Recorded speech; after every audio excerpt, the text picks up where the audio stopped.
Hello guys, welcome back to the series of A from scratch by your ఎమికో day 16. ఈరోజు topic వచ్చేసి RNN. RNN stands for recurrent neural network. So RNN అనేది చాలా years నుంచి ఉంది.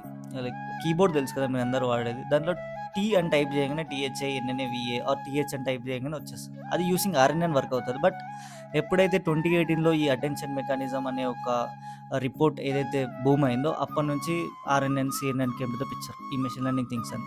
So సింపుల్గా RNN architecture explain చేస్తాం.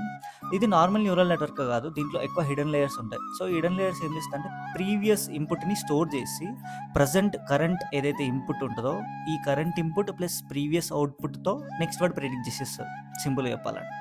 So for example, I love playing అని ఒక సెంటెన్స్ ఉంది. దాని నెక్స్ట్ వర్డ్ ఏమొస్తుంది అనుకుంటారు మీరు? It can be cricket or football or tennis, ఏదో ఒక గేమ్ వస్తుంది. సో అది ఎలా వస్తుంది అంటే అటెన్షన్ మెకానిజం తెలుసు కదా, అది యూజ్ చేసుకొని మన వెక్టర్ డేటాబేస్లో ప్లేయింగ్ అనగానే ప్లే అనగానే నెక్స్ట్ వచ్చేది ఏంది, ఏదో ఒక గేమ్ అనగానే గుర్తొచ్చింది క్రికెట్ ఆర్ ఫుట్బాల్. అది మన ప్రీవియస్ ఇన్పుట్తో స్టోర్ అయి ఉంటుంది. సో ఇప్పుడు ఐ తీసుకొని మెమరీలో అప్డేట్ అవుతుంది. దాని తర్వాతకి లవ్ తీసుకుంటుంది, ఐ లవ్ రెండు కలిపి మెమరీలో అప్డేట్ అవుతుంది. మళ్ళీ తర్వాతకి ఐ లవ్ ప్లేయింగ్, ఇది మూడు తీసుకొని తర్వాత నెక్స్ట్ వర్డ్ ఏదైతే ప్రెడిక్ట్ చేస్తుందో అది యూసింగ్ ఆర్ఎన్ఎన్ చేస్తుంది. సింపుల్గా చెప్పాలంటే current input plus previous output తీసుకొని నెక్స్ట్ వర్డ్ ప్రెడిక్ట్ చేసేదే ఆర్ఎన్ఎన్. దీని కోడ్ స్ట్రక్చర్ నా వాట్సాప్ ఛానల్ ఉంది, వెళ్ళి చూసేయండి. Thank you.